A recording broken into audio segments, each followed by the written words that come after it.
بینەرۆ بیسەرین کوردستان 24 دەمەوە باش هیویا دەمێن خۆش و سەلامەت بووەت خازین جارێک دن هاتینە خزمەتەوەین بەڕێز بوو پێشکەشکردنا خەلەکە دیش بەرنامەیە کوردی قبولکردنا هەفتوو یانکو ئێکتر قبولکردن ڕەنگە ئەف ناونیشانە زۆر هاتبیتە بەرگوهێمە و مەزۆر گوه لێ ببیتن بەلێ وەک هەر جار هێمای بەرنامێ بە کوردی تشتێ نی و تشتێ جیاواز اتناوا هەر خەلەکێکێت هێتە بەحەسکردن بەلێ مخابن دەمان بەحسا قبولکردنا هەفتوو دکەین ئشڕۆی کردداری ئشڕۆی پراکتیکی ئەم ئتلاوازین بۆ قبولکردنا هەفتوو لەوڕا دەبینی نها ڕاوت و بزاف ڕەنگە هەبن ئشڕۆی دینی بیت یان ڕۆی هەر ئایدۆلۆژیەکە دیتر بیت یان ڕۆی حزبی و سیاسی بیتن کلتورێ ئێکتر نەقبولکردنێ بەڵافتکەن و بەحسا کەنسەڵکردن و لادانا هەفتوو دکەن لەوڕا مەژید بێتن ناوە خەلەکە بەرنامەی بە کوردیدا دگەل زۆر بەڕێز مامۆستا عەبدوڕەحمان سەدیق بەحسا vê mijarê bikein zor bexîr mamosta hêja mamosta weke me behs kirî renge ev axiftina wek nav û nîşan tiştekê neyê cidîd bîtin belam me divêtin em ev cara yanî behsa qebûlkirina hevdû bikein ev şêwazekê nûtir û zanyariyên nûtir û pêşkêşkirina serincên nûtir berwê çendê bûçî giring e niha dat wextekê wek vêgavkî em têda dijîn giring em behsa کلتوری قبول کردن هەفتوو بکەین یانکو ئێکتر قبول بکەین بۆچی بە ناوی خۆی بەخشندەی میهرەبان وەکو تۆ وتت جاری وا هەیە ناونیشان یارمەتیت نادە بەڵام ناوەڕۆکەکە یارمەتی دەدە ڕەنگە یەکێک بڵێ ئەو ناونیشانە یعنی چ پەیوەستی هەیە بە بارودۆخی ئێستا دەڵێم پەیوەستە یەکەم لە ساڵی 1989 هەتا ئێستا بۆ 2019 دەکاتە 30 ساڵی ڕێک 1989 چۆن دەڵێ ئەوە ئیدی دیواری بەرلین ڕووخا کە دیواری بەرلین ڕووخا و ئیدی گۆڕانکاری زۆر گەورە ڕوویدا و ڕۆژهەڵات بلۆکی ڕۆژهەڵاتی ڕووخا و ئیدی هەردوو ئەڵمانیا بوونەوە بە یەک خەڵک چاوەڕوانی ئەوەی دەکرد لە دوای ئەوە دنیا ڕوو لە ئاشتیەکی هەمیشەیی بکە بەڵام لەو کاتەوە هەتا ئێستا لە ماوەی ئەو 30 ساڵەدا لە 1989 تا ئێستا دنیا بەرەو شتێکی دیکە دەچێت ئەوش ئەوەیە لە ڕووی ئابووری دوکانی بچووک و کارگەی بچووک دەرەقەتی کارگە گەورەکان نایە لەبەر ئەوە لە ڕووی ئابووری هەموو کارگەکان لەگەڵ یەکە گڕ و گەورە ئەبن ئەبێ کارگەی گەورەتە بێ کۆمپانیای گەورەت هەبێ ئەبینی بەو شێوازە گرایزەر ئەچێت لەگەڵ وی چندێکە ببی ڕقم بەڵێ گرایزەر لەگەڵ بیجۆیەکە گرێتەوە بۆ نمونە ئەم قسەیەمانەیە چیە لە ڕووی ئابووری هەموو شتەکان گەورە دەبن بەس دەرکەوت لە ڕووی هزری ئاینی گروپی بچووک بچووک پەیدا دەبێ ئەم قسەیە ئەلێرە گرفتەکە دروست بووە کەواتە ئێستا ئێمە لەم سەردەمە دەژین تەنانەت ئەم دقەیە یا ئەم ساتە یا ئەم هەفتەیە ئێستا کە من و تۆ قسەی تێدا دەکەین ئەم کاتە مەسەلەن لە فەڕەنسا جۆرێک لە خۆپیشاندان هەیە موسڵمانەکان دەڵێن یعنی بەسە لە ئێمە مەترسن حەقتانە ڕەخنە لە دینەکەمان بگرن بەس ئێمە وەکو مرۆڤ ئیهانە مەکەن لەم کاتە من و تۆ کە قسە دەکەین مزگەوتێک هەبووە مەسەلەن سەدان ساڵ لە هندستان پێشی سەدان ساڵ هەبووە دوای بۆتە یعنی چۆن دەڵێ ینی هندۆسەکان دەڵێن شوێنی ئێمە بووە من لە بیرمە لە 1992 هندۆسەکان ڕوخاندیان وتیان ئەو مزگەوتە دەڕوخێنین ئەوە پێشی تر پەرستگای ئێمە بووە دوێنێ پێرێ لەم ڕۆژانی کە من و تۆ قسەی تێدا دەکەین دادگای هندستان هێنایەوە گوتی نەخێرە بکرێتەوە بە پەرستگای هندۆسەکان بەڵام 4000 پۆلیسیان هێنابوو نەبادا موسڵمانەکان کاردانەوەی توندیان هەبێ ئەمە چم پێ دەڵێ ئەم ڕووداوانە تەماشای ڕووداوەکانی دنیا دەکەی شتێک پەیدا بووە ئەمە قورئان ئاماژەی پێکردووە ئەلێرەوە باسەکە دێ تۆ کەی من قبول دەکەی کاتێ ماڵەکەی تۆ هەمومان بگرێ کە ماڵەکە خانووەکە خەڵکی زۆری نەگرت نایگرێ لەبیرتە پێغەمبەر درودی خوای لەسەر کە چووە بۆ مەکە چی گوت یەکەم جار گوتی من دەخەلە دارە ئەبا سوفیان فهو ئامین هەر کە بچێتە ماڵی ئەبو سوفیان ئەمین بێت لە خۆی کەس دەستی لێ نادە هەموو کەس دەزانێ ماڵی ئەبو سوفیان هەرچەند گەورە بێ خەڵکی مەکە ناگرێ دوای فەرمووی ومن دخل المسجد فهو آمن هەر کە بچێتە دەوری کەعبە فراوانتری کرد ئەوش هەر مەکە هەموو نابێتەوە فەرمووی ومن دخل داره فهو آمن ئەم قسەیە چمان پێ دەڵێ ئەمە ئەوەی لێ وەردەگری تۆ کاتێ دەتوانی یەکدی قبولکەی ماڵەکەت گەورە بێ خانوەکەت گەورە بێ ئێستا چی پەیدا بووە ساڵی 1989 گوتم تا ئێستا 19 وانە ئەم 30 ساڵە لەم نێوانەدا پێشی 3 ساڵ 2016 خەتەرترین ساڵی دنیا بوو کە ترامپ هات چی داهێنا شێوازێک کە پێی دەوترێ پۆپۆلیزم یعنی شعبەویەت یعنی شێوازێک لە قسەکردن هیچ بنەمایەک نامێنێ ئیدی بۆ مەبادێ نامێنێ هیچ بنەمایەک بۆ بیر و بۆ چوونێک نامێنێ نازانی ئەم ئینسانە چ دەکە لەوەوە ئیدی چۆن دەڵێ گروپە تونندڕەوە مەسیحیەکانش لە ئەوروپا پەیدا بوون کە ئێستا ڕقیان لە ئەو کەسانەیە لە وڵاتانی ترەوە کە هاتوون بۆ وڵاتەکەیان خەریکە بڵێ لە ئەڵمانیا لە ئیتالیا لە فەڕەنسا چی پەیدا بوو حیزبی تونندڕەوی مەسیحی پەیدا دەبێ بەرامبەر بە موسڵمانی تونندڕەوی ئەوێ ئەوە دەرئەنجامی چ تشتە حزب و گروپە دروست بن شتێکی ئەوە بڵێ حیزب و گروپی بچووک بچووک پەیدا بوون خدا لە قورئاندا چ دەفەرمێ بەمە دەڵێ عیسابە بەمە دەڵێ عوسبە لە چیەوە هاتووە عوسبە عیسابە عەسەبی عەسەبیەت بۆیە پێغەمبەر دەفەرمێ لەیسە منا من دعا إلى عەسەبیە نە قەومیەت ئەو باسی قەومیەت نییە عەسەبیەت یعنی گروپی بچووک بچووک دروست دەکەی کە جێگەی هەموو خەڵکیشی تێدا نابێتەوە وليس منا من قاتل على عصبية ئەبینی وليس منا من مات على عصبية ئەمە هەمووی قسەی پێغەمبەر درودی خوای لەسەر دەزانێ گروپی بچووک بچووک دروستکردن ئەمە گرفتەکەیەتی بۆیە لە قورئاندا ئەو ڕۆژەی کە یعنی چۆن دەڵێ زۆر تەنگە ئەو ڕۆژگاری زۆر تەنگە و جێگەی ئینسانی تێدا نابێتەوە خدا فەرموویەتی هذا يوم عصيب هذا يوم عصيب لە قورئاندا مثلا براکانی یوسف گروپێکن چ بەزمێکردنێنەوە ئەڵێن ونحن عصبة إن أبانا لفي ضلال مبين بزانە کە بوون بە عوسبە جورئەتی ئەوە دەکەن خۆیان بەڕاست بزانن بە باوکیان کە پێغەمبەرە بڵێن چی بڵێن إن أبانا لفي ضلال مبين عوسبە عادەتی وایە کە گروپێکی بچووک دروست دەکەی خۆت پێ زۆر زۆرە 15 کەس هەموو ئینسان کۆ بێتەوە لە شوێنێکە خۆی پێ زۆر گەورەیە ئەو دوای کۆمەڵگەی هەموو پێ کافرە ئەلێرە عوسبە مشکلەیە یا خدا لە فەرمێ إن الذين جاءوا بالإفك عصبة منكم زانە ئەمانەش کە لە نێو شاری مەدینەدا چۆن دەڵێ گرفتی گەورە دروست دەکەن لە ڕووی ڕاگەیاندن و لە ڕووی هەواڵی ناڕاستەوە خدا دەفەرمێ عوسبە ئەوانەش هەر جارێکی تر عوسبن یا فەرمێ بالعصبة أولي القوة هەمیشە عوسبە کە کەمە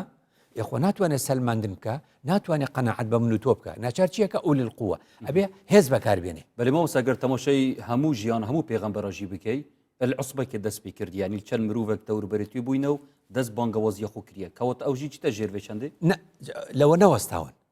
ئەو پێغەمبەر درودی خوای لەسەر بە تاقی تەنیایە دوای دوو کەس بڕای پێکا سێ چوار ئەو کاتێک کە پێغەمبەر درودی خوای لەسەر بە تاقی تەنیایە خدا پێی دەفەرمێ وما أرسلناك إلا رحمة للعالمين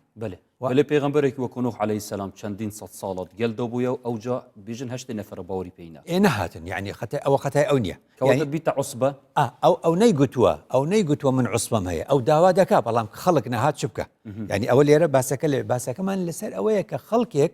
خۆی گروپ دروست دەکا خۆی نایەوە لەوە زیاتر بێ و بەرف تەتەڕۆفێ و ئیفراتی و تەفڕاستە جا ئێمە لەم قۆناغەدا بەرەوە دەچین یعنی کە داعش تەواو بوو بە شێوازی جوگرافیا داعش دەچێتەوە بۆ عوسبە ئەبێتەوە گروپی بچووک بچووک لەبەر ئەوە ئەگە ملاحەزە بکەی عوسبە عادەتی چییە سیفاتەکانی چییە چۆن دەیناسیتەوە بەهۆ دەیناسیتەوە یەکسەر شتێک دروست دەکات دەڵێ ئێمە و ئێوە دەڵێ ئێمە و ئێوە تۆ لەناو کۆمەڵگەی خۆشمان لە کوردەواری تەماشاکە ئەوانی گروپی بچووک بچووکن یەکسەر دەڵێ ئێمە واین و ئێمە بڕوامان وایە و ئێمە ئاهۆ ئێمە یعنی خۆی زۆر کەمە ینی جوداکاری خۆی جوداکاری دروست دەکات بەڵێ دەڵێ ئێمە و ئێوە یان مەسەلەن بە غەیری خۆیان جگە لە خۆیان چ دەڵێن ئەوانە کافرن بە غێری خۆیان سە لە ئەوروپا هەندێکەیە ڕقان لە ڕەش پێستەکانە سپی پێستە ڕقی لە ڕەش پێستە مسلمانە ڕقی لە ئەوانی دیکەیە مەسیحیە ڕقی لە مسلمانە ئەمانە هەمووی گروپی بەم شێوازانە دروست دەکەن کەواتە ئێمە لێرە باسەکەمان لەسەر ئەوەیەکە ئەمڕۆ دنیا جیهان ڕووی لە گروپ بەندی بچووک بچووکە ئەبێ زۆر ئاگادار بین وەکو ئینسانێک وەکو کوردێک وەکو مسلمانێک لە وڵاتی خۆمانە ئاگادار بین چونکە ئەگەر گروپێت بچیک بن چ مەترسی هەیە لەسەر قبولکردنە هەفتوو زۆر خەتەرترە بۆچی چونکە هەمیشە گروپی گەورە کراوەیە تەماشاکە بۆچی گروپی بچووک بچووک قەت داوا لە وەزارەتی ناوخۆ ناکەن بڵێن ئیجازە مام دەرێ بڕواان بە ئیجازە و ئەوانە نییە بۆ چونکە بزانە حکوومەت چەند وریایە کاتێک کە دەڵێ من حزب دروست دەکەم دەڵێ بێ حزبەکەت کراوە بێ بۆ هەمووان نابێ گروپ بێ لە یاسای ژمارە 17 ساڵی 93 یاڵێ بەلای کەمەوە لە سەرەتای دروست بوون 500 کەسم بۆ بێنی لە کوردستانی جوایە تۆ ئەو کات بزانە نایڵێ بێبی بە گروپ چونکە بە 5 کەس و بە 10 کەس و بە 15 و بە 20 کەس نابی بە حزب لەبەرەوە لە میانمار مسلمان دەچەوسێتەوە سین بەڕاستی لەگەڵ ئەوەی لە ئابووری پێشکەوتووە لەگەڵ ئەو نەختە مسلمانە تەحمل ناکە سین یعنی ئێستاکە ئەگاتە سەر ئەوەی کە نایڵێ ڕەمەزان بە ڕۆژوو بن ئەمە چی دروست دەکە ئەو خەڵکەوا لێ دەکات تووشی ئەو بێت ڕوو لە گروپ بەندی بکە مەسەن هەندستان و بڕیارەکەی ئەم هەفتەیەکە ئەو مزگەوتە داداتەوە بە هندۆسەکان بۆ نمونە ئەمە گرفت دروستەکە مەسەلاً تورکیا هەتا کێشە هەیە بە بەردەوامی لەسەر ئایا سۆفیا ینی قەدیم دەڵێن ئەوە خۆی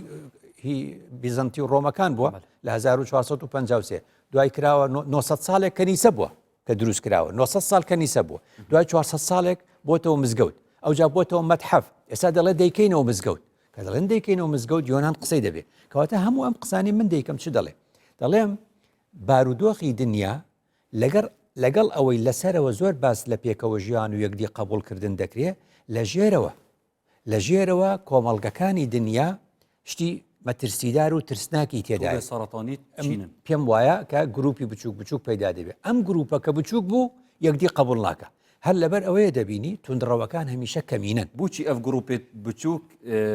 باندورەخ و کارتێکردنەخور سەر کۆمەڵگە هێدەبیتن لەبەر ئەوەی کە شێوازی قسەکردنی ڕادیکالە ڕادیکال ینی بەمانەی ئەوەیە ینی بیر لەوە دەکاتەوە کە هەموو شتێ بگۆڕێ سەبینی کۆمبن بۆیە ئەموجا ترسم هەیە کۆمەڵگەی کوردەواری چونکە هەمیشە لەگەڵ دوژمنە شەڕی بووە کۆمەڵگەی کوردەواری تەمجید و حەزی لە هێزە زۆریان پێخۆش بوو مەسەن ترامپ کە یەکەم جار هاتە سەر حکوم ئایانگوت حتا لە کوردستان خەڵک مناڵی خۆی ناو ترامپ بۆچی ناوی نا ترامپ ئایانگوتەوە کەسێکی ئازایە کەسێکە لە هیچ شتێ ناگەڕێتەوە ئەوە خراپە خۆی لە ڕاستیدا نابێت لە ئینسانی وە دڵخۆش بی چونکە ئەو ڕۆژە لەگەڵ تۆ بۆ ڕۆژێتر دژ بە تۆ بێ جا ئەم حاڵەتە گروپەکان چۆنە لە سەر و ژێرێکین دنیا ئەڕوخێنین شۆڕشەکەی نازامچی خەڵک پێی خۆشە لە کاتێکدا گروپی گەورە یا بە غەڵەتە بڵێم گروپی گەورە بڵێم ڕێکخراوی گەورە کە دەیەوێت چۆن دەڵێ کۆمەلگا ئیسلاح بکە ئەڵێ ئەبێ هەنگاوەکانمان لەسەر خۆ بێ لەسەر خۆکار نەبیت مڕعاتە خودی کە بەڵێ ڕاست دەستێتت خوشمەوسەی بەڕێز دەبچینەت ناو شارین کوردستانی دا و بۆچی پسناهی ئێکتر قبول ناکەین بفەرمون دا بینەربی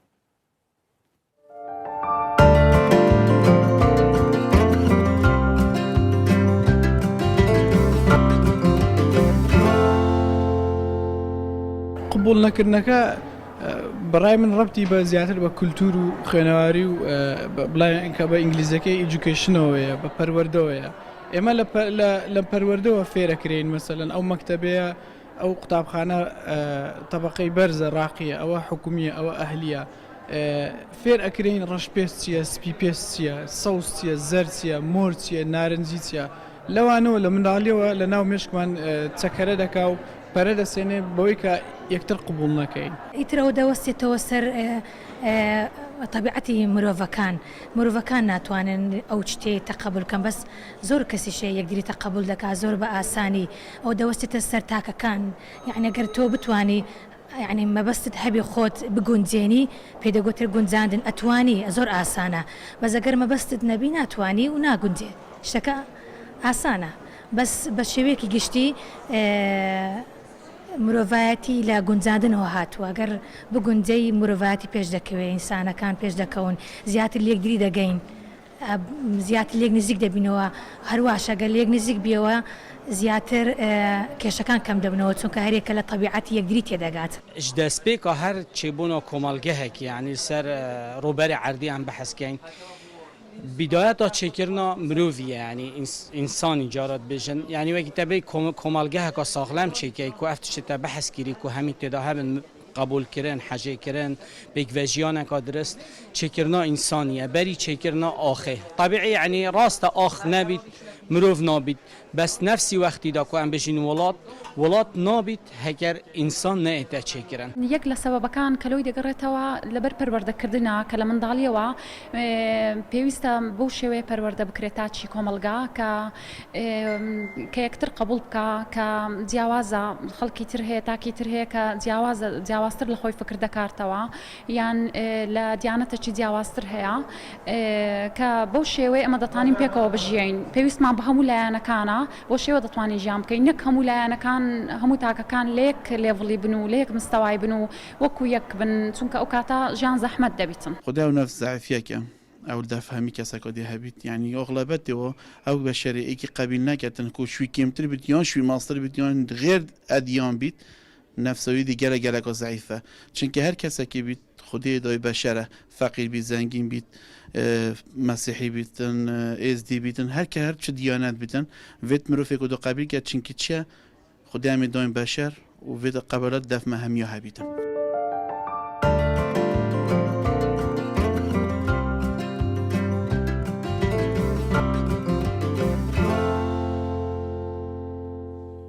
بەشداربووین بەڕێز دەستێت وەت خۆش بۆ بەشداریاوە و سەرنجێنوە و ئاخفتنێت وە زۆرجان و جێ خوددا بوون مامۆستای بەڕێز سەگەر جەنابێتە دیقەتدابی تا ئاخفتنێن وان بەڕێزانە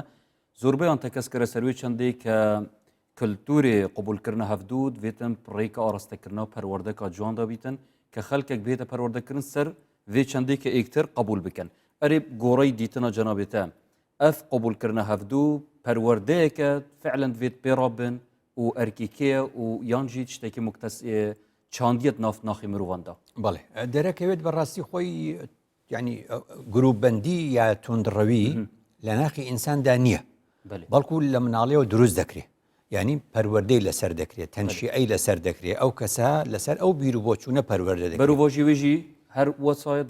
بێتە پەروەردەکردن کە ئێکتر قبول بکەن بەدڵنیایی هەموو مەسائلێک پەروەردەی تێدایە ڕۆشنبیری تێدایە تا خود دەگۆڕێ بێ بە کەلتور ئەو جا یاسا یاساشی پێویستە بۆ ئەوەی ئەو یاسایە پاڵپشتی بێ میشەغڵین چۆنەڵێن هێزەکەی بۆ ئاشتی پارێز یعنی هەموو ئەو بابەتە معنەویەکان پێویستیان بە ڕەهەندی مادیش هەیە کەواتە مەسەلەکە ئەتوانی بڵێ فرەلایەنە مەبەستە من بۆڕە پتر ینی زبریتەوە سەر ئاستی تاکە کەسی کە خول سەر پەروەردە بکە تو لێ ڕابینتن یان ژی دەبێتن هەموو سیستەمێک کومەڵگە ینی پێک ئەفکارموێ وەڵامەکە لە ناو پرسیارەکەیە فعلەن دەبێت هەموو سیستەمەکە یارمەتی یەکتر بڵێ دەستێتت خوش مامۆستا دیسان ئەم بینە سەر جیهانە ئیسلامی بگەشتی و تایبەتی گەلی کورد کە بەشەکەش جیهانە ئیسلامی ئەم چ بکەین بۆ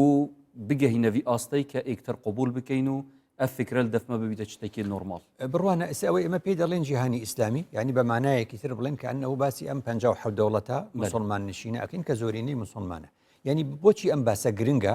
چونکە لە ڕاستیدا ئێمە شتێک لە ئیعلام دەبینین لە ڕاگەیاندن و میدیا شتێکیش لە ناخی کۆمەڵگە و لە ژێرەوە دەبینی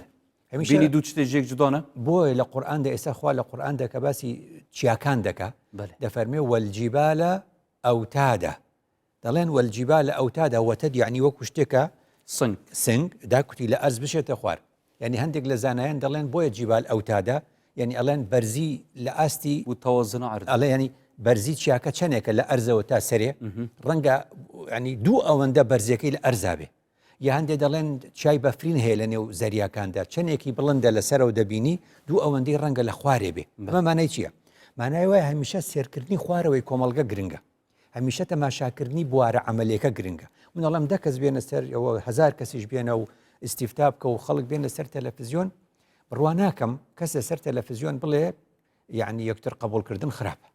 وانە بەس ژیانی ڕۆژانە گرنگە سەر نمونەی ژیانی ڕۆژانە توێ دەڵێن مسلمانێک چەندی پێخۆشە بڵێن مزگەوتێک لە فەڕەنسا کرایەوە مسلمانێک چەندی پێخۆشە بڵێن مزگەوتێک لە رووسیا کرایەوە ئێخۆ مەسیحیەکیش پێی خۆشە بڵێن مزگەوتێک لە میسر کەنیسەیەک لە میسر کرایەوە خۆ مەسیحیەکیش پێی خۆشە کاتێ دەڵێن لە کوردستان کەنیسەیە کرایەوە ئەو کات تەماشای هەڵوێستی مسلمانەکە کە بزانە چ دەڵێ من دەڵێم ئەوەی کە خوددا پێیگوتوین زۆر جوانترە لەوەی کە مسلمان دەیکە خوددا لە قورئاندا دەفەرمێ وەلەولا دەفع الله الناس یعنی ئەگە یاسای تەدافع نەبێ و یاسایەک نەبێ بۆ ئەمەی کە ئەم خەڵکە پێی بەڕێوە بچێ لەم ژیانە لهدمت صوامع وبيع وصلوات ومساجد يذكر فيها اسم الله كثيرا ئەم شتە جوانەکە کە خوددا دەفەرمێ خوددا دەفەرمێ چ دەڕوخە ئەو کات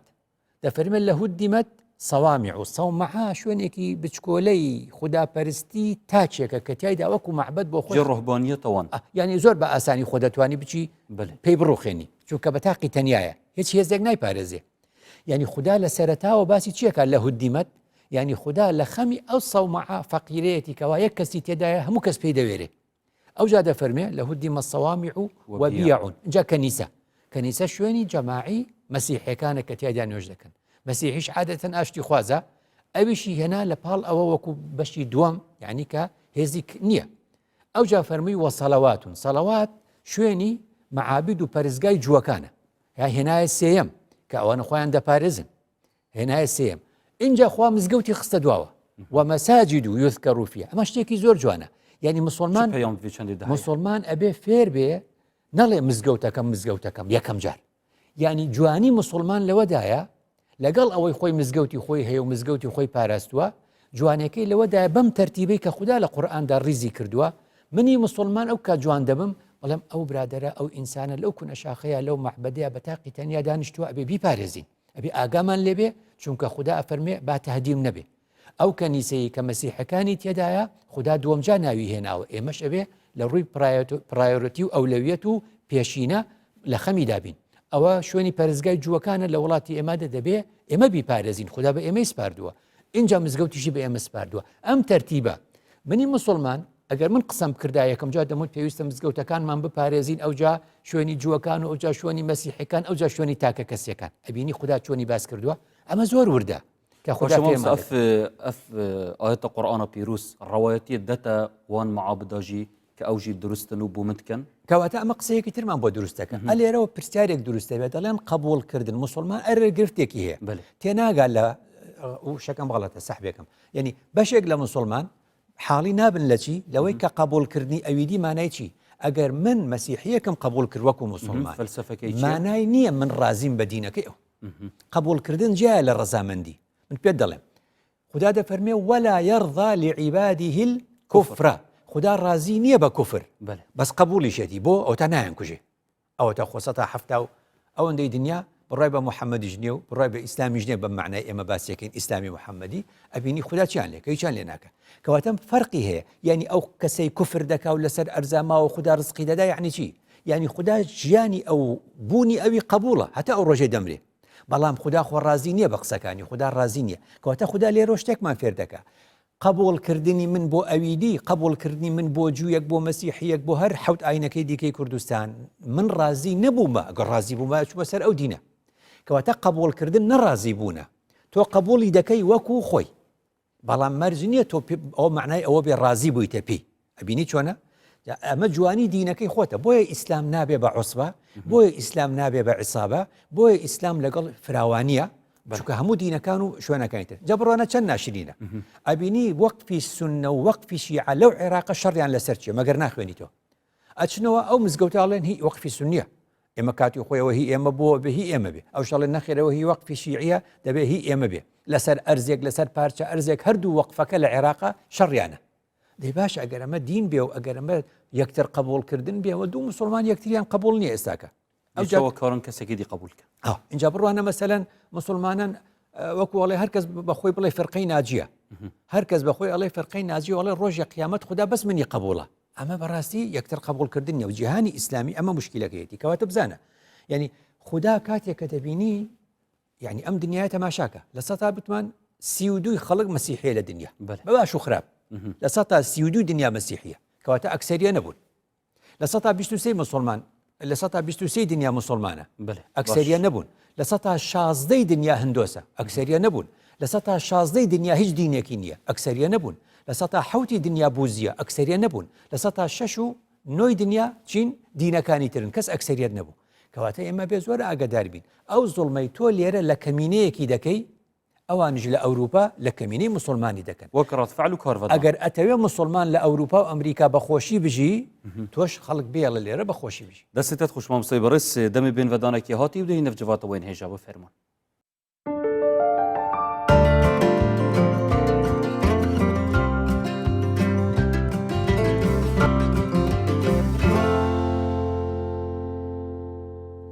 بینەرن بەڕێز دووبارە سەڵافوە بن بەرداوامین بۆ پتر دەرەجە پێدان سەر تەوەرێمە دەستنیشان کردی قبولکردنا هەفتوو یانکو و کلتورێ یەکتر قبولکردنێ وامسای بەڕێز دەمەمە بەحسا جیهانا ئیسلامی کردی شێوازێکی گشتی کە چ پێتویە بهێتەکردن سەبارەت وێ چەندێکی یەکتر قبول بکەن نها ئەم بین بەحسا کوردی بکەین ملەتی کورد بکەین مە چ پێتویەک بۆ وێ چەندی هەیە کو ئەم بکارین یەکتر قبول بکەین و گەل ئێک بژین باشە کورد ئێمە کە کوردین یەکتر قبولکردنمان بۆ غەیری خۆمان زۆر باشە یانی چەوە یعنی ئێستەوەکو گوتم تەماشاکەی هەموو عالم باسیەوە دەکا پێکەوە ژیانی ئاینی بۆ نمونە پێکەوە ژیانی نەتەوەی لە کوردستاندا زۆر زۆر باشە هەموو دنیا شایدیمان بۆ دەدا خۆشمان دەزانین وایە تونابینی ئەف چەندە ژێر سایە حکوومەتێکێک کە هەیمان ئەوش قسەیەکی جوانە کەواتە بێ ئاگاداری ئەوەش بین لە ناخی کۆمەڵگەی کوردەواریشدا لە ژێرەوە وەکو گوتم لە ژێری دەریاکە و لە ژێری زەریاکە دەنگی ناڕەزایی زۆرە ئەبێ ئاگاداری ئەوەش ببین کە کۆمەڵگا چۆن دەڵێ سیاسەتی حکوومەتی هەرێمی کوردستان پێکەوە ژیانە بەڵام ئەبێ ئاگاداری ئەوەش بین دەنگ هەیە لێرە و لەوێ کە حەزیلەوە نییە تەنانەت سەرکردا هەیە سەرکردی حیزبە ئیسلامیەکانیش بووە دەڵێ ئەم ئاینۆچکانە چییە لە کوردستانە پەیاتان کردووە کەواتە ئەمە ئەگەر لە علەنی و لە چۆن دەڵێ لە ڕوودا وا بڵێ دەبێت لە ڕێخستنەکانە چی بڵێ کەواتە دەبێت ئەوەش بزانین دنیا شامی شەریف نییە بۆیە مەسئلەی یەکتر قبولکردن بە بەردەوام تەنشی ئەو پێگەیاندون و تێگەیاندون و پەروەردەکردنی ئەوێ مەبەستم چی بوو مەبەستم ئەوەیە کۆمەڵگەی کوردەواری من گرفتم لە چۆدایە تۆ گرفتت لە چۆدایە ئێمە بۆ یەکتر قبول ناکەین ئێمە غەیری خۆمان هەر کەس ڕۆکاتە کوردستان جێگەی هەیە بەڵام کورد لە یەکتر قبولکردنە کورد و کورد مشکلێ هەر لەبەر ئەوەش زەڤڕیتە نەفچەندە ئێستا وەرە بۆ کۆمەڵێک بابەت کە یعنی چۆن دەڵێ پەیوەستە بەم باسەوە یعنی جیاوازی زەحمەت ئەکرێ لە نێو کۆمەڵگەی کوردەواری لە نێوان دوو زاراوە کە قورئان باسی کردووە اختلاف و تەفاوت اختلاف ئەوەیە من دەقەیەک دێمە شوێنی دۆ بەڵام دوای دەگەڕێمەوە تەفاوت ئەوەیە بڵێم ئەبێت تۆ لە نێو بەرم تۆ فەوت کەم و تۆ بکوژم و تۆڕ ئەم قسەیە چەند لە کۆمەڵگەی کوردەواری دەبینی هەستی پێ دەکەی لە کۆمەڵگەی کوردەواری قسەیەکێ دەڵێ تا فڵانە حیزب ما بێ ئێمە خۆشی نابین یعنی چی یعنی وەرن هەمووان با لە ناوی بەرین ئەمە زۆر غەڵەتە دەنگدان هەیە و لە پرۆسی دەنگدان نەنگی مەدەرێ بۆچی وا دەڵێ باشە تا فڵانە کەس ما بێ ئێمە خۆشی لە خۆمان نابینین ئەمە مانای چییە مانای تۆ تۆ تۆ وەکو پێغەمبەر دوعا بۆ خەڵک بکە ئەگەر ڕازی نی بەو شخصە قبولت نییە ئەو شخصە دوعای خێری بۆ بکە بۆ ئەو شێوازەی کە ئەتەوێ ببێ لە کوردەواری شتێکی خراپێ دوعا لە خەڵکەکرێ دوعا لە خەڵکەکرێ خوایە هیدایەتی فلان و فلان دەگە هیدایەتی نادەی خوایە تەفرت و نایەنگ ئەمە غەڵەت بووە ئەمە غەڵەت بوو پێغەمبەر درودی خوای لەسەر وای نافەرموو پێغەمبەر عەزیەتیان دەدا ئەیوت اللهم اهدی دەوسەن وەئتینی بهم گریمان ئەگەر ئەف دوعاژی کرد دەف خودی سەداخو هەیە نا بەس ئەوەت پێ دەڵێت چەند مشکلە هەیە لە مێشکی ئەم تاکەی ئێمە کاتێکەوە لە جاتی دوعا بۆ خەڵک بکە دوعا لە خەڵکەکە بەنەزام خوددا بە قسەی ناکە دڵنیام تاخۆ ئەم عالەمەوەی کوفر دەکا خۆ لە نێوان نابە قیامەت هەیە و عیلاقی بە قیامەت هەیە بەس من کێشەم لەوەیە ئەم مسلمانە کە ئەو دوعا لە خەڵک دەکا بۆ تێناگە کە دوعاکەی قبول نییە بە ئەوە فێر بێ دوعا بۆ خەڵک بکە وانە پێغەمبەر چێتە تائیف سەرێشکێنن خوێناوی ئەکەن وانە ئێدەی دوعایان لێ ناکە اللهم هدی قومی فإنهم لا يعلمون ئێدەی مسلمانی توندڕەوتۆ بۆچی دوعا لە خەڵکەکەی مەبەستم چی ئەمە لە نێو کوردەواری باسەکەم باسم لە نێو کوردەواریە جا بڕوانە کورد لە دەرەوەی هەرێمی کوردستان یا هەرێم نا کورد لە دەرەوەی کوردستان ئەبێ بەشت بزانە ئێمە بۆچی کەسێکمان لەم کوردستانە کەسێک ئیشێک بکە کەس دانی خێری پیانانێ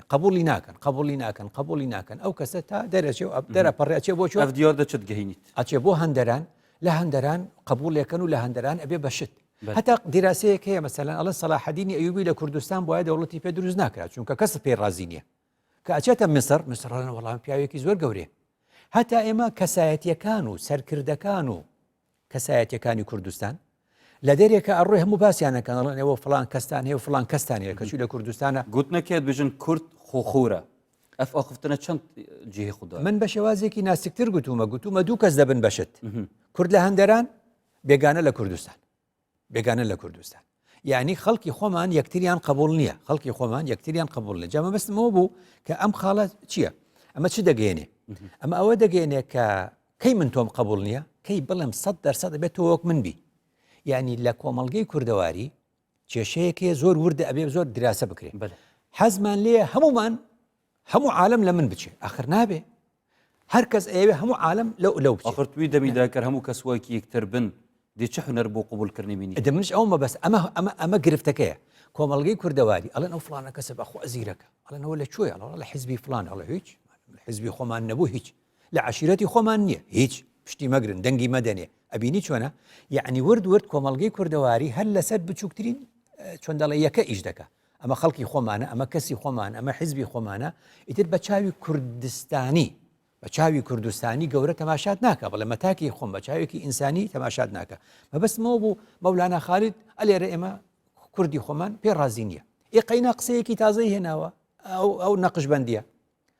قبولت نییە قبولن جارێک دەرێکی بۆ بەغدا دێتەوە ئەڵێ وەرەوە خۆتە هێنیتەوە دەرێکی تۆ بۆ بەغدا هەمیسان دێتەوە هەمیسان ئەڕوا ئەچێت لە شام ئێستا بۆ قبری مەولانا خالید بۆ لە شام بێ یعنی خەڵکی ئەمە قبولی نەکردووە مامۆستا مەلا عەبدولکەریمی مودەڕیس بۆ لە شاری خۆی جێی نەبێتەوە دەرێکن ئەچی لە بەغدا بێ بە شتێکی زۆر گەورە مستەفا زەڵمی بۆچی قبول ناکرێت لە شاری خۆی بۆچی شکاتی لێکن ئەچن لای محافظی عەرب و پێڵن ئەوە شوعیە بۆی بیگرن بۆچی ئەڕوا لە بەغدا ئەبێ بەشت ئەبینی یعنی ئەمە نمونەیە کە بە بەردەوامی تا بۆچی وای لێبێ هەر ئینسانێک دوو قسەی باش بزانێ و دوو ڕەوشتی جوانی هەبێ لە کوردەواری چ دەڵێن حیف کووردە ئەگە کورد نەبوو ئێستا ئەم ئینسانە بەڕاستی شتێکی زۆر گرنگە بوو ئەمە خەفەتە تبینی پاڵدەری چندی بووچت زڤریتن بوو تێگەشتنەکە شاش هەمبەر ئاینی یانجی وەک کللتوری کوردەوەر یەک چندەوەی نەنە هەر مەسەلەکە ئاین نییە یعنی مەخۆگە بەدەر لە ئاینیش کورد لەگەڵ کووردا وەکو گوتم ئەمە ئەوەی من دۆزی بێتمەوە ئەوەیە حەزی لێ ئللا بێتەوە وەک ئەو بی پێرفێکت 100% وەک ئەو بی لە هەموو شتێکە کاکە لە نان خواردنە تۆ بڵێ فڵانە کەس حەزی لە جۆرێک ڕەنگە من هەمیشە دەڵێم کورد حەقی خۆیەتی هەر تاچێکی کورد ڕەنگێکی خۆش بێ ڕقت لەو ڕەنگە بێ کە من لەبەرم کردووە ڕق لێ بێ قەیناکە بەس ڕقت لە من نەبێ کە ئەو ڕەنگەم پۆشیوە ئەبینی چۆنە حەقت هەیە ڕقنە لە دینێک بگری بەس کە یەکێک ئەو دینەی هەبوو ئەو ئینسانە نابێ ڕقت لەو ئینسانە بێ بەڵام ڕخنت لە دینەکەی هەیە قەچی شتێکی ئاساییە ڕخنت لەو حیزبە هەبێ و دەنگی مەدەرێ بەس نابێ ڕقت لەو کەسانە بێ کە لەو حیزبن ئەخر ئەوتە خۆ کوردستان بەو شێوازێ بەس کەواتە شتەکە لە چی دێ کورد تاکی کورد پەروەردەیەکی بە شێوازێک لە شێوازەکانە ئەبێ پێرفێکت 100% تۆ لەو چی ئەو چ دەخوا یە تۆ بینی کە چیتە چێشخانە 10 کەس 12 کەس 5 کەس ناچن چێشخانە ئەو کەسی کە داوای خواردنێکی جیاوازەکە هەموو سێرەکەن ئەڵێن ئەوە چیە تۆ چیە ئەی خۆیەوەکەی خواردنە کارگەیەک تەحملی کارگەیەکی دیکە ناکە ئافرەتێک تەحملی ئافرەتێکی دیکە ناکە ئەبینی خۆجۆژە تونند و تیژی ئافرەتەکان دش بە ئافرەتان وەکۆڵە دش بە یەکتر دەبێ یعنی زانکۆیەکی تازە دەکرێتەوە زانکۆیەکی دیکە تەحملی ناکە وانە ئەمانە هەمووی لە حیزبێکی تازە پەیدا دەبێ حیزبەکانی دی تەحملی ناکە بچۆنن بەڕێزێن مەژیاوێت بەشدار بووی ناو کەسبۆبادا جهەی گرنگیا خۆیان مەدوێتن گوێ خۆب دەینەوانژی پرسیار هاتی ئاراستەکردن ئەرێم چ بکەین تا بگەهی نەوی ئاستەی کە ئیکتر قبول بکەین بفەرمە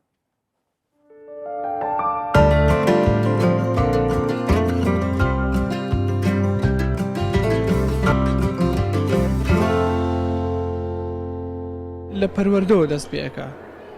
بناغی هەموو کۆمەلگایەک بناغی پتەوی هەموو کۆمەلگایەک لە پەروەردەوە دەست پێ دەکات لە باخچەی ساوان و لە ناو ماڵەکانەوە دەست پێەکە بە نەتیجەش ئێمە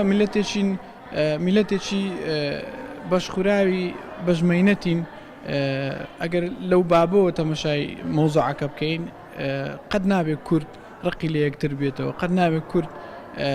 پشتی یەکتر بەردا ئیتر ئەبێ یەکگرت و یەک دەستە بین هەتا بتوانین وەکو لە شانبەشانی کۆمەلگایەکانی تر بتوانین خاوەنی کیانی خۆمان بینی و خاوەنی خەونی گەورەی هەموو تێکۆشەرانمان و هەموو هاوڵاتێک کە دەوڵەتی کوردیە بیگەینە ئەنجام هم دلنازک بین تبگهین وضعی بگهین کام کینه و کینه چنا بیدم هجیم کینه خلکی ولاشته مصر مثلا گم داشته زنگین تره و دفتنار اینم از کنکنم از صحنه گم دل اولا جه خدا فقیر لازم رئیس احترام و فقیر بینگیر بده خر ایک تعامل بده گیرن ئیترەوە دەبێت ڕاو بکرێتەوە یانیش ئەوە پێدەوتێ ڕۆشنبیری تاکە کەسی ئەوە دەبێت هەرکە خۆی لە ڕێگەی خۆیەوە ئەو شتە قبول بکاتن اینجا بکرێتە بە گشتگیری ئینسانەکان زیاتر بتوان نەو شتێ قبول بکەن دەبێت یەکەم جار لە خۆتەوە دەستی پێ بکەیت ئەم ئێکۆدە قابیل بکەین لازمە یعنی ئەم ڕاوشەمبیریە خۆ بەرفرە بکەین یعنی ئەو ڕاوشەمبیری هەکەمە القوتابخانەی وەلنەگرت بیت ئەم ڕاوشەمبیریە خارجی ئەم گوهدانە یعنی هەندێک کەناڵت أبا طبعا دوري إعلامت مينيت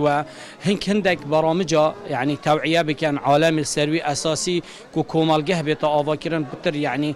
بيك فيجيانا كهبت وكي مقول يعني إلا بابات مثلا آيني زيادة بينا قوتن يانجي بابات بتر يعني خلطة كهبت بين بابات آيني چه آین بن و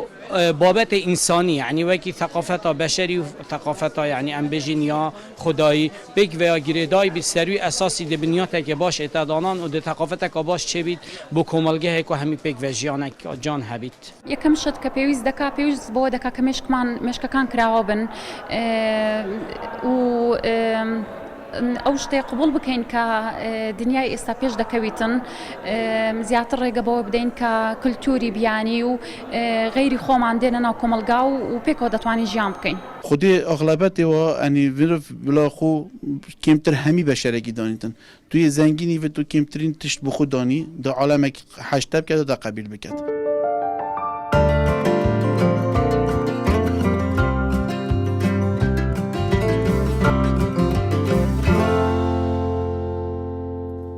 هەربژین دەستت وەت خۆش بۆ بەشداریەوە و ئەختنێت وە زۆر جوان و جێ خودەبوون زۆر مەمنون ساخ و سەلامەت بن.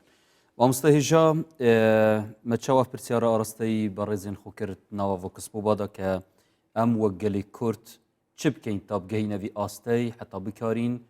ئێکتر قبول بکەین وتگەل ئێک بژین و مەکێشت گەل ئێک نەمینن و وەکو جەنابەتە کەرم کردی بلا من ڕق ئەلوی تشتی بیت ئەوێ ئەوت کەتن بەڵام من ڕق خۆ دەوی نەبیت وەکو ئینسان. بەڵێ هەندێک شتێ لە ئاستی دەوڵەتە ئەکرێ خۆشبەختانە ئێمە کاڵێن حکوومەتی هەرێمی کوردستان نەماوە تۆ حکوومەتی کوردی هەموو جەباسی دەوڵەت شەکەی ناڵێن دەوڵەتی کوردی ئەڵێن دەوڵەتی کوردستان بۆ ئەوەی کە هەرچی لەسەر ئەو خاکە هەیە بیگرێتەوە کەواتە ئێمە لە ڕووی فەلسفەی حکومداریەوە زۆر باشین کە هەمیشە حکوومەتی ئێمە یعنی تەنها پشتگیری دینێک ناکە تەنها پشتگیری مەذهبێکیش ناکە چونکە ئەگەر حکوومەتێک پشتگیری یەک دینی کرد لە ناو دینەکەش دوای مەذاهب هەیە بە پشتگیری مەذاهب بکە ئەمە هیچ وەکوڵە لە ڕابردوودا هەر کەسێک کردبێتی زەرری کردووە چونکە کۆمەلگا دوای دابەشەوێ کەواتە ئەوە چاکە لە ئاستی فەلسفەی حکومڕانی لە هەرێمی کوردستان شتێکی باشمان هەیە کە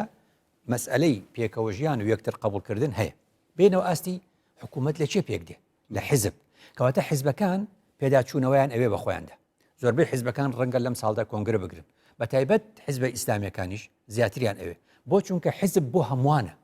تۆ دەی حکمی هەمومانەکەی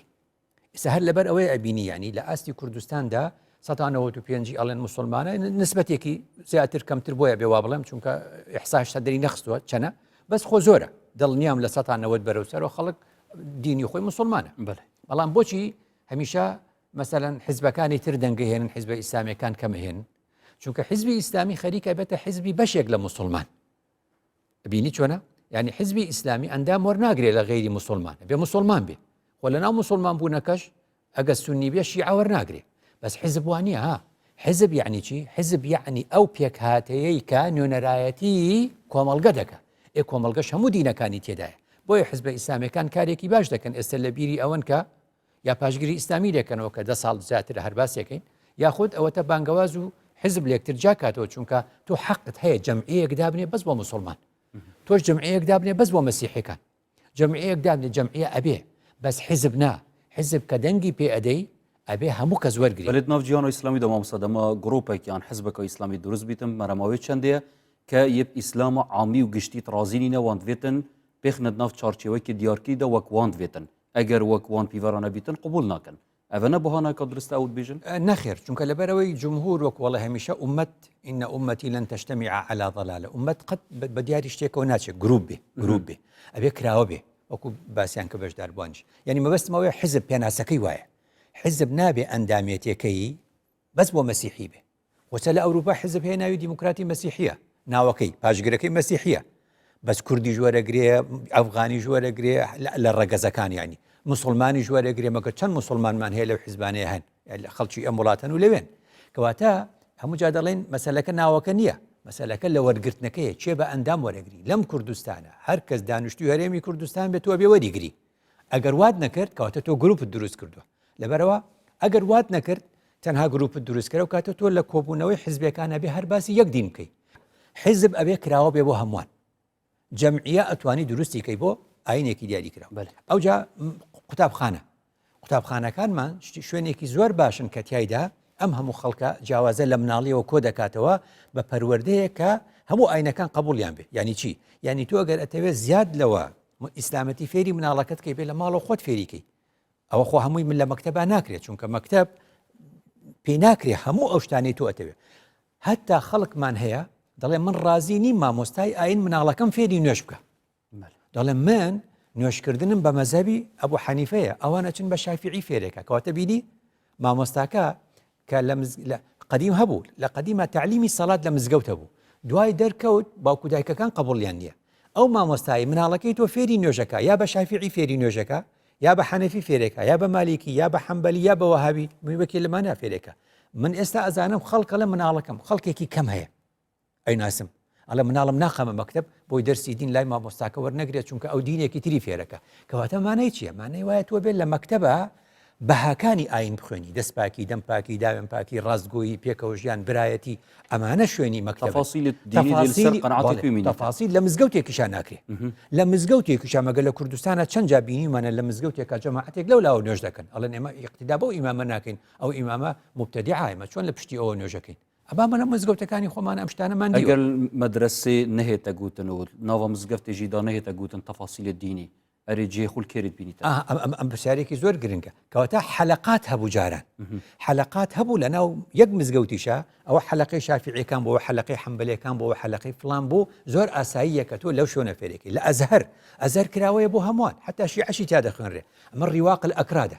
ئەمە ڕیواقی فلان شوێنە ئەمەی فلان شوێنە ئەمەی فلان شوێنە ئەبێ لەو شوێنانەت باسی بکەین لەو شوێنانە باسی جیاوازیەکانمان بکەین نەک بین لە شوێنێکی گشتیدا گشتێکە بەرین بۆ یەک شوێن ئەو هەڵەیەکی گەورەیە ئەو جارێکی تر زۆر گرنگە مەسئلەی یاسا یعنی یاسا زۆر گرنگە وەکو یاسای پێکاتەکان و یاساکانی چۆن دەڵێ پەرلەمان کە دەرەچن دەربارەی پێکەوژان لە زۆربەی وڵاتانی دنیا کاری لەسەر دەکرێت سەحافە خوێندن میدیا هەموو ئەمانە گرنگە کار لەسەرەوە بکەن ئێمە خدا فەرمووی ولا يزالون مختلفين ولذلك خلقهم خدا فەرمووی ولو شاء الله لجعل الناس أمة واحدة خدا بیویستە هەمووتمانێ کرد بە یەک دین نەیویست یعنی چی ولكن ليبلوكم فيما آتاكم من ئێوەم بۆ اختیبار دروست کردووە کە جیاوازن لەگەڵ یەکدا بزانم کامتان یەکتر قبول دەکەن هەر کەس یەکتری قبول کردو هەر کەس جێگەی ئەوانی دیکەی کردەوە ئەوە ماڵی فراوانە هەر کەس حەزەکە میوانی زۆر بێ دەبێ ماڵەکەی گەورە بێ ئەو حیزبە دەنگ زۆر دێنێ کە لە هەموو بیر و بۆچوونەکان ئەندام وەرگێ ئەو حیزبەی لە یەک مەزهەب و لە یەک دین و لە یەک شوێن وەرەگرێ بچووک دەبێتەوە جارێکی دیکە لەبەر ئەوە ئینجامە بێدینی نییە ئەگەر وا بکە دین شوێنەکەی لە ناو حیزبدا نییە حیزب بەرنمەیەکە پرۆگرامێکە بۆ خزمەتکردنی هاوڵاتی هەر لەبەرەوەش ئێستا بینی خەڵکی عێراق باشوور و ناوەڕاستی عێراق کە زۆرینەی شیعەن ڕاپەڕیون لە دژی چێ لە دژی حیزبە ئیسلامی شیعەکە بۆچی خۆ مەسەلەکە لەبەر بێدینی نییە لەبەر ئەوەیە دەڵێ ئێوە چیتان بۆمان کردووە لە خزمەت گوزاری بەێ جوداکاریەک هەیە ناوبەرە خیلاف و اختیلافدا کە زۆر جار ناو کتوبێت فەقی دەهاتیە دەڵێتن ڕەفعا للاختلاف یعنی مەبەستیانەوەی کە جیاوازی نەهێلن ئایا یعنی چ جوداهەیەکی ئەم کاریم بێژین سەبارەت خیلاف و اختیلاف کە چۆنە ئەم زاراوانە فەرقی هەیە کە ئەڵێ تەفەڕق فرقە جابێتەوە ئەڵێ عوسبە جابوونەوەیە ئەڵێ فەریق هەر جابوونەوەیە بەس گرنگ ئەوەیە خدا فەرمی اختلاف باشە بەێ وله خوا خۆ هێتی وله اختلاف الليل والنهار ئەمە چەند جا لە قورئان دووبارە بۆتەوە هەر ئەوەندەمان بەسە خدا دەڵێ ڕۆژ شەو لە نێو نابە شەویش ڕۆژ لە نێو نابە ئەتکاریم بێژین خیلاف ناکۆکیان دروست کات و ژێکڤبوونێ دروست کات بەڵام اختیلاف سنەتەکە ئیلاهی و کەونیە اختلافش ئەبێ بەدوونە عۆزانیان باش اختلافی تەنەوعمان هەیە اختلافی تەضادمان هەیە اختلافی تەنەوع كل من المختلفين فيه مصيب يعني هەردووچیان ڕاست دەکەن يعني دوو کەس نوێژ دەکەن وانە ئەو بە مەزەبێ ئەو بە مەزەبێ گرفت چیە ئەو اختلافی تەنەوع اختلافی تەضاد یەکێکەڵێ خوا هەیە یەکێکەڵێ خوا نییە ئەگەر ئەسل تشتێکی مختلف بم دیگەل کەسێکی دیارکردی بەڵام اختیلافا من کارتیکردنێت نەرینی سەروی بکەتن وی دەمەیدا دروست ئەسی مخالف بم دیگەلوی کەسی ئەو کاتە دەگوترێ گرنگ ئەوەیە ئەو اختلافە لە حەجمی خۆی زیاتری نەدرێتێ وەکو ئەوەی کەوا خەڵک لە مزگەوتە لە یەکیان داوە شەڕیان کردووە لەسەر چی لەسەر ئەوەی تەراوی هەبێ 11 ڕکعات بێ یاخود دەبێ 23 ڕکعات بێ ئێگوتیان کاکە خوا فەرمێ ئینەمە المؤمنون ئیخوە ئەرە برایەتی فەرزە یان نا فەرزە ئەی ئەمە شەڕی لەسەرەکان چییە سنەتە ئێکاکە ئەبێت تۆ لەسەر سنەت فەرزێ بفەوتێنی جوان دەستێتت خۆش مامۆستای بەڕێز ساخ و سەلامەت بن ئینشاءالله زۆر سپاسیا جانەبێتەتکەین بۆوان هەموو پەیوێن زێڕین و پڕبووها بیدارین هێژاوی ئەوەی دەینە دومایەوێ خەڵکی و زۆر سپاس بووین بەڕێژی هیڤیاماوەمە خزمەتەکە بچیک پێشکەشی وین بەڕێز کردبیتن زۆر سپاس بوو هەفکارین بەڕێژی کە دگەلمەتمان دووبوون تا دومایە خەڵکێ هەر ساخ و خۆشیادا بشین